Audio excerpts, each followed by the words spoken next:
Hello! Hi. Allison's back. Yeah. When was the last time I did one of these? Hellfest, I think.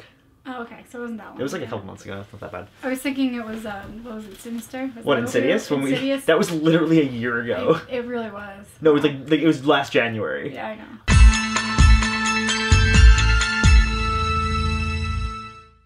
I specialize in those individuals who believe they are superheroes.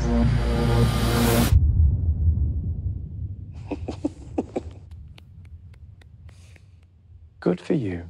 We watched a movie the other day, and I needed several days to sit on it.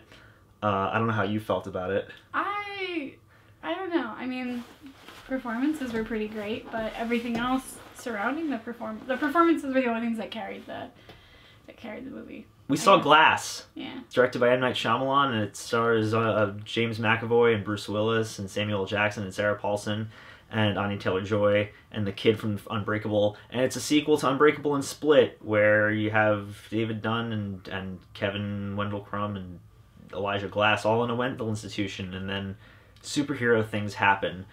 And I had high hopes for it, and it was bad. The last part of it was bad. Was terrible. Yes. I will admit. I was kind of ready to go home after the first hour and a half, and then. This movie's like almost 2 hours long. No, it's over 2 hours. It was definitely over 2 hours. 2 hours and 9 minutes, I think, something like that. It's We got to the theater at 7:25, and we left at 10 o'clock at night. So. Yeah, that's true. Shyamalan needs to stop being allowed to do things. I liked his acting. This problem. His acting was great. Right? No, it wasn't. The more I thought about it, because I was like, oh, I need to like kind of dwell. The more I thought about it, the more I fucking hated it. Like honestly, like I just keep thinking of more and more things that I just could not stand about it, and it's just making me more and more mad. When I left the theater, I was fucking angry, guys. Like that doesn't happen a lot. I was mad. She saw it. Mm-hmm. I was mad. This has been 19 years of build-up, and. This was like the finale. This was the finale, and it was fucking gift wrapped for him. And what did he do? He like stepped on it and then lit it on fire. I'm not happy. Big disappointed. Not about it. Hey, what'd you like about this movie? James McAvoy, and James McAvoy. That's about it. Not even because he's good looking, because every time he's great. When he steps into that role, it's like I feel drained from his acting performance, because that probably takes so. I said that to you. I was like, he must feel like he probably came to work and was like, well, not exhausted because he's James McAvoy, but you probably that's an exhausting part to play. Oh, for sure. Playing one person is probably hard enough. Playing 26 different personalities is probably a whole other thing, and like to like be in the mind. I don't know. It's just crazy. Like his whole body like changes with each character, which I think is amazing. No, that's the thing. Like when he like through just like little like body and facial shifts, you can tell he's like who he is at what time, and it's really cool. And I love his performance. It's easily the best part of this movie. This movie wasn't really an Unbreakable sequel as much as it was just a direct sequel to Split, and like everything that had to do with Unbreakable just kind of felt shoehorned in there and really boring. Anya Taylor-Joy was really good for what little she was given to do, which was not much at all. I'm happy they resolved her story from Split, the whole thing with like her uncle, because that was one of the things that was just left hanging in that movie, and I fucking hated about that movie. Yeah, and I mean, as much as I love Bruce Willis, I'll say that I feel like he didn't feel like a main character. He felt like a side character. He felt like he was phoning it in too. But I don't think Bruce Willis really acts anymore. I think he just kind of talks on camera and gets paid for it. Mm-hmm.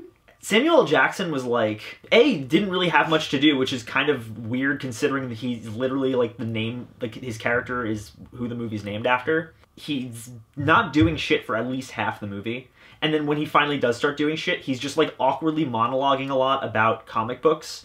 And it's really cringy most of the time, and I wasn't really here for it. He doesn't age though. He looks great for 70-something years old. I'll say that much. This is coming from someone who didn't see Unbreakable. I've never actually seen that. I feel like I should now. It's really good. But I saw Split, and actually that's another good point to make from someone who hasn't seen all three movies. They told you what was going on. You could pretty much tell. You could pretty much see it without seeing Unbreakable. Yeah, they fill you in, but like it's even weird, like because they have scenes from Unbreakable in the movie as flashbacks, and it's weird seeing like the actors in those scenes actually acting when they're not acting in this movie. Yeah, but, and it's just weird to me. I don't know. I wasn't about that. Going back to like the first hour and a half in the movie where Samuel L. Jackson doesn't have any lines. Like, he's just... It's just all in his facial expression. Even though he makes, like, 2 facial expressions, like, you can kind of see that his brain is still working. And I thought that was kind of cool. Yeah, I don't know. I just, like, I wasn't feeling... Like all that stuff was, like, fine. It was presenting some really interesting concepts and, like, really cool themes.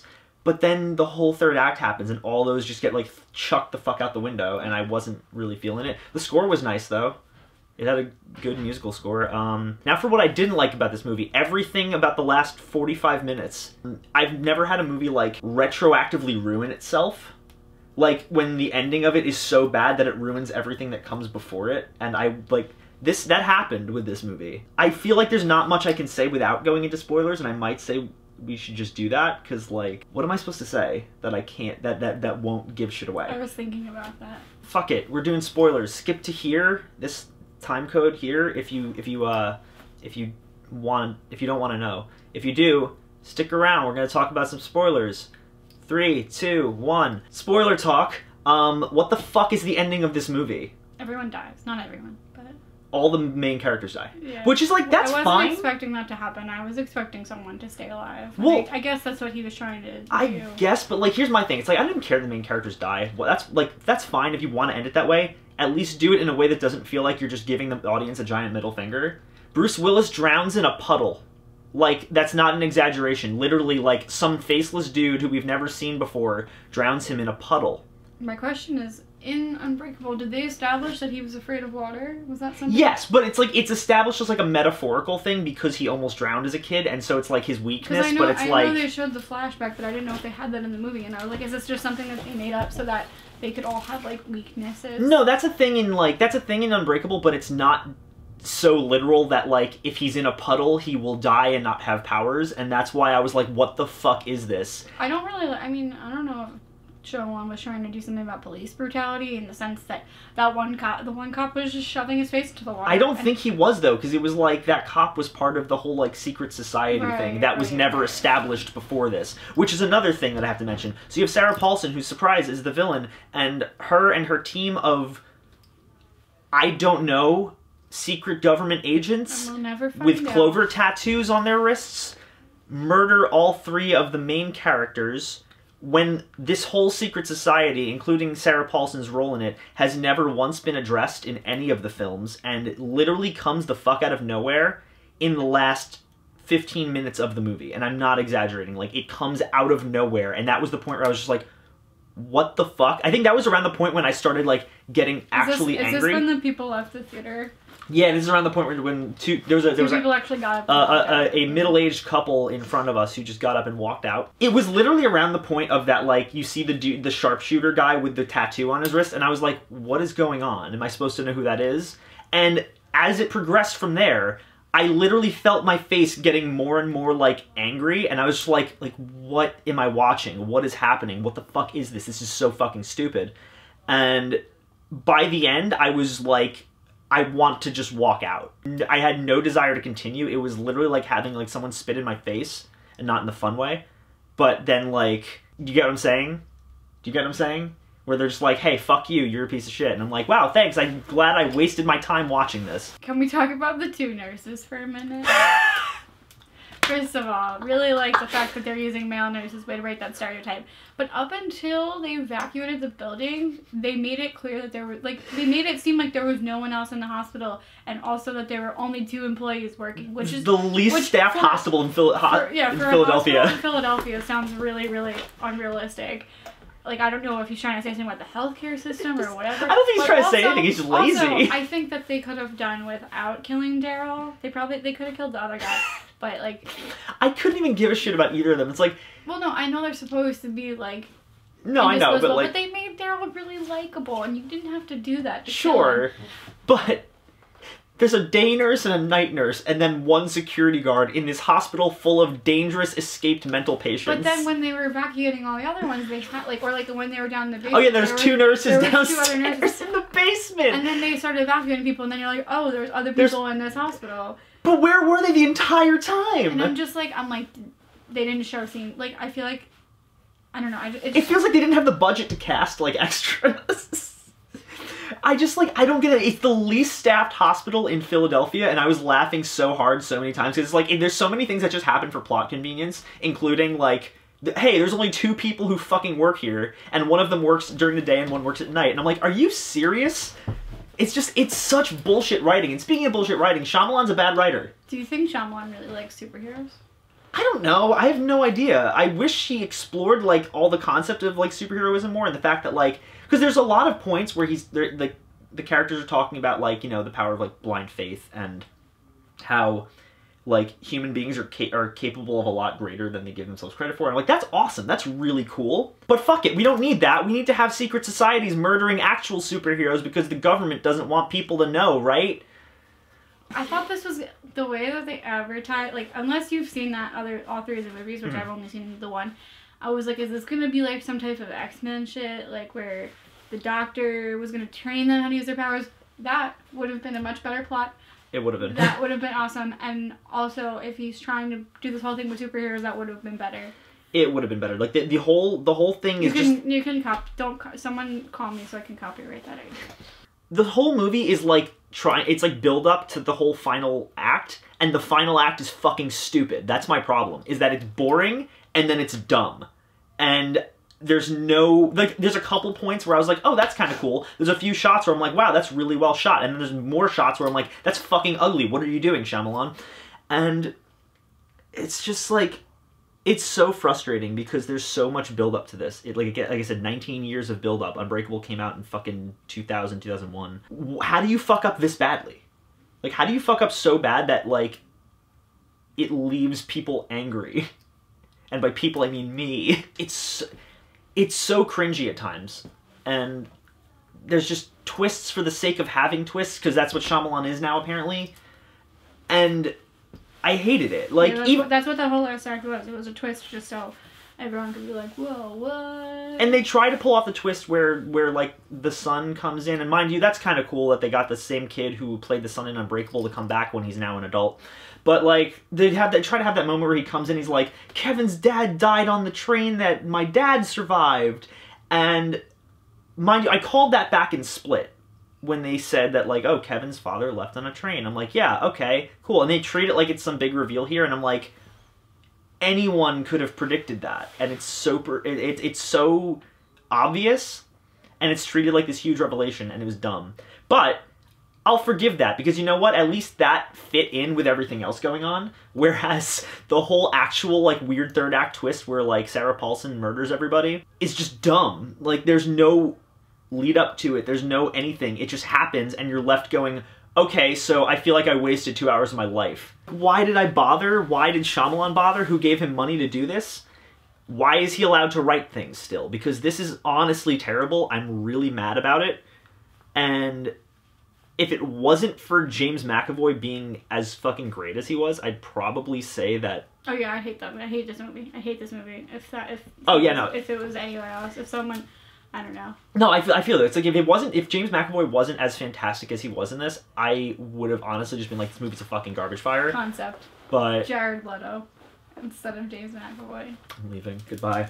Yeah, if it wasn't for James McAvoy, I would have been like, this movie's a fucking garbage fire. But like, as it is, I'll be generous and say that Glass is poor.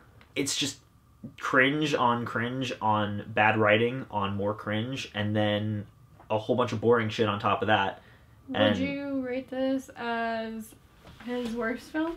Fuck no. No, he's done so much worse. The Last Airbender exists. No, it's not. Like, he's done The Happening. It down there? It's down there, but it's like The Happening's worse, Lady in the Water's questionably worse, The Last Airbender is way worse. That's probably the bottom of the list for me, is Last Airbender, but like, this is nowhere near his best work. I would say Signs is better than this, and I fucking hate Signs. Hey, what would you rate this movie? I'm gonna go somewhere in between meh and poor. The only redeeming quality being that you get to see James McAvoy do that performance again, because I think that made it enjoyable to watch. Yeah. I mean, and you get to see Bruce Willis try and be Batman, but... Honestly, McAvoy is the only thing worth making, that made this movie worth watching for me. I really... It's the only comic relief in the entire movie, honestly. He's great. Like, he's actually awesome, and then everything else is just so fucking bad, and I'm just... Honestly, what do you think... Concept. Another concept. Okay, concept.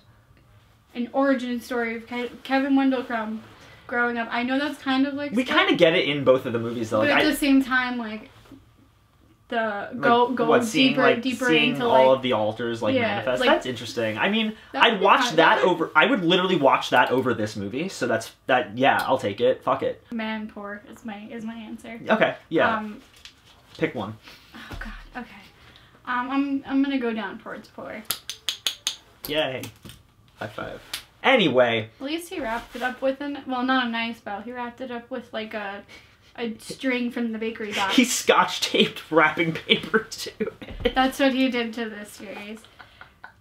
At least he can't make any more in this series, because Thank fucking God. unless that ending was so that Please no. it could continue, Please no. but through them. I'll- Which you would see a movie with Anya Taylor-Joy, wouldn't you? Yeah, but because I'm in love with her, not because I fucking want to see more Shyamalan. Anyway, guys, as always, thank you so much for watching. If you like this channel and you want to see more, click down there.